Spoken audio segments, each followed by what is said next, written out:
Hi friends, welcome to my channel. நான் வந்து ஒரு 3 வீக்ஸுக்கு முன்னாடி ஒரு ரிவர் எலக்ட்ரிக் ஸ்கூட்டர் எடுத்திருந்தேன். பட் அதை பற்றி நான் கொஞ்சம் வீடியோ போட்டிருந்தப்போ கொஞ்சம் ஃப்ரெண்ட்ஸ் எல்லாம் கேட்டிருந்தாங்க, இதை வந்து எக்ஸ்பிளைன் பண்ணலை, இது எப்படி ஆகும், இதோட யூசஸ் என்னெல்லாம் பெனிஃபிட்ஸ் இருக்கும், ப்ரைஸ் என்ன ஆச்சுன்னு எல்லாம் கேட்டிருந்தாங்க. ஸோ அந்த டைம் வந்து எனக்கு அவ்வளோவா தெரியலை. நாங்கள் வந்து இன்றைக்கி வந்து ஷோரூம் போக வேண்டிய ஒரு சுச்சுவேஷன்னால அங்கே போயிருந்தோம். ஏன்னா எனக்கு கொஞ்சம் ஃபோட்டோ எடுக்கணும்னு சொல்லியிருந்தாங்க. ஸோ அதனால் நாங்கள் போனப்போ அங்கே உள்ள சேல்ஸ் எக்ஸிக்யூட்டிவ் எடுத்து நான் வந்து கேட்டிருந்தேன். அவங்க அதை பற்றி வந்து எக்ஸ்பிளைன் பண்ணாங்க. அதை பார்க்கல. டிஸ்பிளே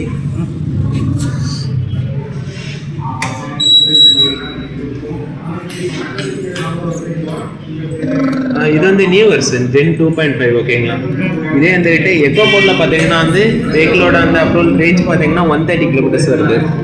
ரைடு பார்த்தீங்கன்னா வந்துட்டு 100 கிலோமீட்டர்ஸ் வரும். ப்ளஸ் பார்த்தீங்கன்னா 130 கிலோமீட்டர்ஸ் வரும். ப்ளஸ் வந்து பார்க்கிங் லேம்போட கொடுத்துருப்பாங்க. வண்டி வந்து 4 கிலோமீட்டர் ஸ்பீடில் பேக்லேயும் போகும், 4 கிலோமீட்டர் ஸ்பீடில் ஃப்ரெண்ட்லேயும் அட்ஜஸ்ட் ஆகும் ஓகேங்களா. இது வந்து இன்ஜின் ஆன் ஆஃப் நார்மலாக இருந்துக்கிட்டு பெட்ரோல் வண்டியில் இன்ஜின் ஆன் ஆஃப்னு சொல்லுவாங்க, இதில் மோட்டர் ஆன் ஆஃப் ஓகேங்களா. நார்மலாக சைடு ஸ்டாண்ட் சென்சார் எடுத்துக்கிட்டு அதுக்கப்புறம் வந்து இந்த லிவரை ப்ரெஸ் பண்ணிக்கிட்டு கீழே ப்ரெஸ் பண்ணிங்கன்னா வண்டி வந்து மோட்டர் ஆனுன்னு சொல்லி இதுலேயே மென்ஷன் காட்டும் ஓகேங்களா. ரிமோட் டாக் அட்ஜஸ்ட்மெண்ட் கொடுத்துருப்பாங்க, ஹெல்மெட் ஆப்ஷன் கொடுத்துருக்காங்க, ஜிபிஎஸ் பிரேக்கிங் சிஸ்டம் கொடுத்துருப்பாங்க.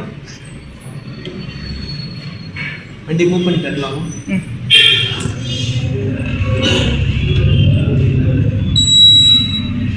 இது வந்து ரஷ் மோட் 90 கிலோமீட்டர் ஸ்பீடில் போகும். 90 கிலோமீட்டர் ஸ்பீடில் போகும்.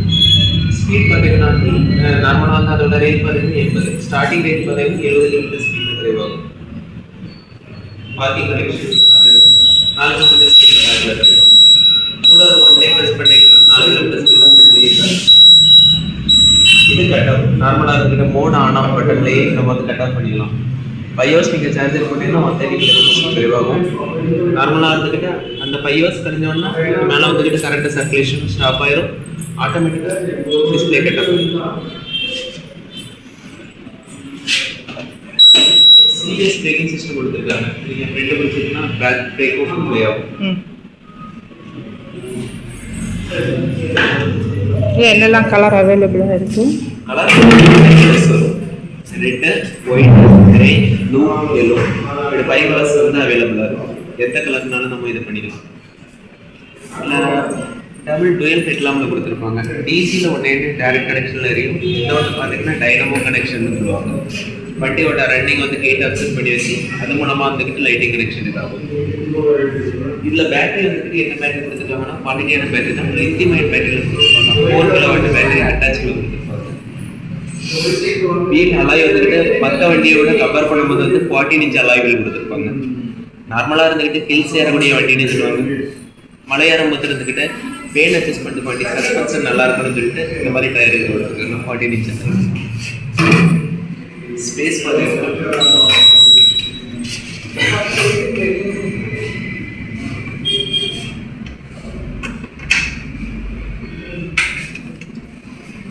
43 லிட்டர் ஸ்பேஸ் கொடுத்துருப்பாங்க. 43 லிட்டர் ஸ்பேஸ். ஃப்ரண்ட் பார்த்தீங்கன்னா அதுலேயும் 2 லிட்டர் ஸ்பேஸ் இருக்கும். நார்மலாக மொபைல் அப்படி வந்து சின்ன லொக்கேஷனாலும் எதுனாலும் வச்சுக்கலாம். மொத்தம் வந்து 55 லிட்டர் ஸ்பேஸ் இருக்கும் வெஹிக்கிள். இது எதனால் கொடுத்துருக்காங்கன்னா வந்துட்டு ஒருவேளை இன்கேஸ் நீங்கள் டிஸ்கஸ் பண்ணிட்டு இருக்கீங்கன்னா பேக்கில் ஏதோ லக்கேஜ் வைக்கிறீங்கன்னா இதில் நம்ம ரோப் போட்டுக்கலாம். ரோப் போடுறதுக்கும் யூஸ் பண்ணிக்கலாம். ப்ளஸ் வந்து பாடியோட சேஃப்டிக்கு வேண்டிய கொடுத்துருக்காங்க. ஃபைபர் பாடி தான். இந்த மாதிரி பட்டர்ஃப்ளை ஹேண்டில் எதனால கொடுத்துருக்காங்கன்னா பெயின் அட்ஜஸ்ட்மெண்ட். ஹேண்டில் பாரில் இருந்துக்கிட்டு நார்மலாக நீங்கள் ஃபஸ்ட் எடுத்தோடனே எடுக்கும்போது இருந்துக்கிட்டு ஜென்டூலெல்லாம் அந்த மாதிரி ஒரு கம்மி சொல்லியிருந்தாங்க, ஓவர் வைப்ரேஷன் இருக்கும். அந்த இதை வந்துக்கிட்டு இது பண்ணி தான் இப்போ இந்த மாதிரி மாடுலேஷன்லாம் கொடுத்துருக்காங்க. பெயின் அட்ஜஸ்ட்மெண்ட் பேக்கில் வந்து சஸ்பென்ஸ் முன்னாடி வந்துட்டு அதெல்லாம் கம்பேர் பண்ணும்போது வந்து பெருசாக கொடுத்துருக்காங்க. நல்லா யூஸ் பண்ணுறது ஓகே. வந்து விஷ்ணு வந்து வண்டியை வச்சு எக்ஸ்பிளைன் பண்ணது உங்களுக்கு புரிஞ்சிருக்கும் தெரியும். பட் இது வந்து நான் சொல்ல போகிறது எங்களோட எக்ஸ்பீரியன்ஸ் ஆகும். இதில் வந்து எங்களோட எக்ஸ்பீரியன்ஸ் என்னென்னா, எங்களுக்கு வந்து மற்ற கேரளாவில் வந்து பெட்ரோல் விலை ரொம்பவுமே ஜாஸ்தியாகும். ஸோ அந்த பெட்ரோலுக்கு பைசா போட்டதுலேயே நமக்கு வந்து வேலை பார்க்குற வேண்டிய ஒரு இது இருக்கும். அந்த அளவுக்கு இங்கே வந்து பெட்ரோல் வந்து ரொம்பவுமே ரேட்டு. ஸோ அதை கம்பேர் பண்ணும்போது நமக்கு வந்து ஒரு எலக்ட்ரிக் ஸ்கூட்டர் இருக்கிறது நல்லது தான். அதுலேயும் எங்களுக்கு வந்து இந்த ரிவர் ஸ்கூட்டர் கிடச்சது ரொம்பவுமே சந்தோஷம். என்ன ரீசன்னா, ஃபஸ்ட்டு வந்து இதில் வந்து ஸ்பேஸ் நிறையவே இருக்குது. இந்த ஸ்பேஸில் நமக்கு வந்து திங்ஸ் எல்லாம் வந்து நம்ம சாதனங்கள் எல்லாம் வாங்கி வந்து மற்ற ஸ்கூட்டரை கம்பேர் பண்ணும்போது இதில் வைக்கிறதுக்கு வந்து ரொம்பவுமே அதிகமான பிளேஸ் நமக்கு இருக்குது. தென் ஃப்ரெண்டிலேயும் வந்து மொபைல் ஃபோன், ஹேண்ட்பேக், இது சின்ன சின்ன ஐட்டங்கள் வைக்கிறதுக்கும் ஃப்ரெண்டிலேயும் வந்து ஒரு பாக்ஸ் போல் இருக்குது. ஸோ அதனால அதுவும் வந்து எங்களுக்கு ஒரு ப்ளஸ் பாயிண்ட்டு. அதுக்கப்புறம் செகண்ட் பாயிண்ட்டு நம்ம பார்த்தோன்னா, ரொம்ப ஹைட்டாக இருப்பாங்கல்ல, ஹைட்டாக இருக்கிறவங்களுக்கு நமக்கு வந்து வண்டியில் ஓட்டும்போது அவங்களுக்கு முட்டு வந்து ரொம்பவுமே ஒரு பிரச்சனையாக இருக்கும் மடக்கிறதுக்கு. அதுவும் இல்லாமல் முட்டு வலி உள்ளவங்களுக்கும் நமக்கு வந்து கொஞ்சம் ரைட் பண்ணதுக்கெல்லாம் கொஞ்சம் கஷ்டமாக இருக்கும். பட் இதில் வந்து ஒரு யூஸ் என்னென்னா, ஃப்ரண்டில் ஒரு ஸ்டாண்ட் வச்சுருப்பாங்க. ஸோ அதனால நமக்கு என்ன பண்ணலாம்னா, ரைட் பண்ணும்போது கால் கொஞ்சம் நீட்டி நமக்கு வந்து ரைட் பண்ணதுக்கு வந்து ப்ளஸ்ஸாக இருக்குது. ஸோ இதுவும் வந்து எங்களுக்கு யூஸ். ஏன்னா ஹஸ்பண்ட் வந்து கொஞ்சம் ஹைட்டாக இருக்கிறதுனால அவங்களுக்கு வந்து அவங்களோட எக்ஸ்பீரியன்ஸில் வந்து இது ரொம்பவுமே நல்ல வண்டின்னு தான் அவங்க சொன்னாங்க. தென் அதுக்கப்புறம் நமக்கு பார்த்திங்கன்னா சார்ஜ் ஏற்றுறது. ஏன்னா இதுக்கு முன்னாடி இந்த எலக்ட்ரிக் ஸ்கூட்டர் அண்ட் கார் இதெல்லாம் சொல்லும்போது நம்ம இந்த நியூஸ்லெல்லாம் கேட்டிருப்போம், பிளஸ்ட் ஆகுது, தீ அடிக்குது, அந்த மாதிரியெல்லாம் நமக்கு வந்து நிறைய கேள்விப்பட்டிருக்கோம். ஸோ நாங்களும் அதை பற்றி தான் கேட்டோம். ஏன்னா எங்களோட வண்டி வந்து 7 hours சார்ஜுக்கு ஏற்றுறதாக்கும். ஏன்னா இதில் வந்து 2 டைப் உண்டு. ஒன்று வந்து 5 hours தென் அனதர் ஒன்று வந்து 7 hours தான். எங்களுக்கு வந்து அது கிடைக்கல. ஏன்னா எல்லா வண்டியுமே சேல்ஸ் ஆகிடுச்சு. லாஸ்ட்டு தான் இந்த ஒரு வண்டி தான் இருந்துச்சு. ஸோ இதனால் நம்ம வந்து நைட்டு வந்து 7 hours நம்ம வந்து சார்ஜ் போடுறோம். நம்ம அதுவே நம்ம வந்து கேர் பண்ண மாட்டோம். ஏன்னா கான்சன்ட்ரேஷன் இருக்காது, நம்ம தூங்கிடுவோம். அப்போ அது வந்து பிளஸ்ட் ஆகுமா, இந்த மாதிரி நியூஸ் எல்லாம் கேட்டோம். இது வந்து இதில் என்ன யூஸ் எல்லாம் கேட்டப்போ அவங்க சொன்னது இது ரொம்பவுமே சேஃபாக உள்ளது தான். ஏன்னா இதில் வந்து ஆட்டோமேட்டிக்காக வந்து 100% ஆன உடனே ஆட்டோமேட்டிக்காகவே இது வந்து ஆஃப் ஆகிடும். ஸோ அதை பற்றி எந்த கவலையும் கிடையாது. ரொம்பவுமே சேஃபாக தான் இருக்குது. ஏன்னா இந்த வண்டியோட மாடல் வந்து இப்போ வந்து 2.5 GEM ஆகும். அதனால் வந்து எல்லாமே வந்து அவங்க பார்த்து தான் சேஃபாக தான் வச்சுருக்காங்கன்னு சொன்னாங்க. தென் அடுத்ததும் பார்த்திங்கன்னா, இந்த வண்டி வந்து ஒரு வாட்டர் ப்ரூஃப் வண்டியாகும். அதுவும் நமக்கு வந்து ரொம்பவுமே சந்தோஷம். தென் அப்புறம் வந்து அடுத்த ஒரு ப்ளஸ் பாயிண்ட் என்னென்னா வெயிட்டு. ஏன்னா இதுக்கு முன்னாடி நம்ம வந்து 2-3 ஸ்கூட்டரெல்லாம் பார்த்துருந்தோம். அப்படின்னா வந்து வேறு கம்பெனிலேருந்து எலக்ட்ரிக் ஸ்கூட்டர்லாம் பார்த்துருந்தோம். ஏன்னா ஃபஸ்ட்டு எங்களோட மெயின் பாயிண்ட் பெட்ரோல் இது தான். அப்போ அதுக்கு ஏன்னா நமக்கு தான் சும்மா கடையில் போகிறதுக்கும் சாதனங்கள் திங்ஸு எல்லாமே நமக்கு வாங்கணும் இல்லை. அப்போ வந்து இந்த மாதிரி நமக்கு என்னது இந்த புல்லட் எல்லாம் இருந்திருந்தேன்னா நமக்கு வந்து அது ஒரு யூஸும் இல்லை. ஏன்னா புல்லட்டில் சும்மா ஜஸ்ட் ஒரு பந்தாவுக்கு போகலாமே தவிர அதில் நமக்கு எந்த ஒரு சாதனமோ எதுவுமே நமக்கு வாங்கி வைக்கவும் முடியாது. அதனால அந்த பெட்ரோல் தான் ரொம்பவுமே இதாகும். அது ஒன்று. தென் கார்லேயும் நமக்கு எல்லா இடத்துலையுமே போக முடியாது, எல்லா சாதனங்களும் வாங்கணும். ஸோ ஏன்னா பக்கத்தில் உள்ள இடத்துக்கும் நமக்கு தேவைக்கு உள்ள திங்ஸும், அடுத்தது வாட்டர் கேன், இதெல்லாம் நம்ம கேன் எல்லாம் எடுக்கிறதுக்கு வந்து நமக்கு கட்டாயம் ஒரு ஸ்கூட்டர் தேவைப்படும். ஸோ அதில் பார்த்தப்போ எங்களுக்கு வந்து இது ரொம்பவுமே ஒரு யூஸ்ஃபுல்லாக இருந்துச்சு.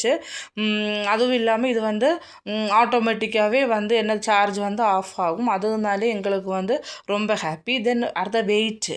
இப்போ வந்து சில வண்டிகள் வந்து ஒரு வெயிட்டுக்கு மேலே எலக்ட்ரிக் வண்டி வந்து மூவ் ஆகாதுன்னு சொல்லுவாங்க. பட் இதில் வந்து 200 kgக்கு மேலேயும் வெயிட்டை வந்து தாங்குது. இப்போ பார்த்திங்கன்னா நாங்களே இருக்கிறோம், என் ஹஸ்பண்டு, நான், என் குழந்தை, அப்படின்னா சாதனங்கள் எல்லாம் நம்ம அந்த வண்டியில் ஏற்றிட்டு போகும்போதும் தென் கேறும்போதும் வண்டி எந்த வித பிரச்சனையும் இல்லாமல் தான் நல்ல சாஃப்டாக ஸ்மூத்தாக தான் வண்டி போகுது. ஸோ அதனால எங்களுக்கு அது வந்து ரொம்பவுமே பெனிஃபிட்டாக இருக்குது. தென் அப்புறம் இதோட மாடல், கலர் இதெல்லாம் வந்து 5 டைப் கலர் எல்லாம் இருக்குது. நமக்கு வந்து எங்களுக்கு வந்து ஏன்னா அந்த தீபாவளி டைம்னால ஃபஸ்ட்டாக இது இறங்குன டைம்லேயே நாங்கள் வாங்கிட்டோம். அப்போ அதனால் வந்து 20 வண்டி தான் ஃபஸ்ட்டு இறங்கும். ஸோ அதுவே வந்து ஃபுல்லாகவே வந்து சேல்ஸ் ஆகிடுச்சு. லாஸ்ட் இருந்தது தான் இந்த ஒரு 2 எல்லோ கலரும் தென் இந்த ரெட் கலரும் தான் இருந்துச்சு. ஸோ நாங்கள் ரெட் கலரை புக் பண்ணி நாங்கள் எடுத்துட்டோம். அப்புறம் வந்து அது இனி அடுத்து நமக்கு நம்ம விருப்பப்பட்ட கலர் வரணும்னு கேட்டப்போ அது வந்து 2 weeks வீக்ஸுக்கு மேலே ஆகும் அந்த மாதிரிலாம் சொன்னாங்க. ஸோ அதனால தான் நமக்கு வந்து வாங்க முடியலை. பட் எங்களுக்கு வந்து ரொம்பவுமே சந்தோஷமாக இருக்குது, ஹாப்பியாகவும் இருக்குது. ஏன்னா நம்ம வந்து எவ்வளோ பைசா நம்ம வந்து வேஸ்ட் பண்ணுறோம். ஏன்னா நமக்கு வந்து இப்போ வந்து இங்கே பைக்கெல்லாம் இருந்ததால் எங்களுக்கு பெட்ரோல் தான் மெயின் பிரச்சனை. தென் அதுவும் இல்லாமல் இப்போ வந்து எல்லாத்துக்குமே எங்களுக்கு இந்த வண்டி வந்து ஒரு யூஸ்ஃபுல்லாக இருக்குது. அப்புறம் பார்த்திங்கன்னா இதோட ப்ரைஸும் வந்து கேரளாவை விடையும் எங்களுக்கு இங்கே தமிழ்நாட்டில் வந்து 160க்கு உள்ளால தான் ஆச்சு. கேரளாவில் வந்து 175 சம்திங் எல்லாம் ஆகுது. அது என்ன ஜிஎஸ்டி, அது ஒரு ஸ்டேட்டை பொறுத்து அப்படியே இருக்கும். தென் இந்த வண்டியை பற்றி உங்களுக்கு ஏதாச்சும் டவுட் இருந்தாலோ அதாவது வாங்குறதா இருந்தாலும் நான் இதில் வந்து விஷ்ணுவோட காண்டாக்டு தந்திருக்கேன். உங்களுக்கு தேவைப்பட்டால் நீங்கள் வந்து வாங்கிக்கலாம். பட் எங்களோட அனுபவத்தில் நாங்கள் சொல்கிறது வந்து இந்த எலக்ட்ரிக் ஸ்கூட்ரு வந்து ரொம்பவுமே பெஸ்ட்டான ஸ்கூட்ரு தான். Okay friends, thank you.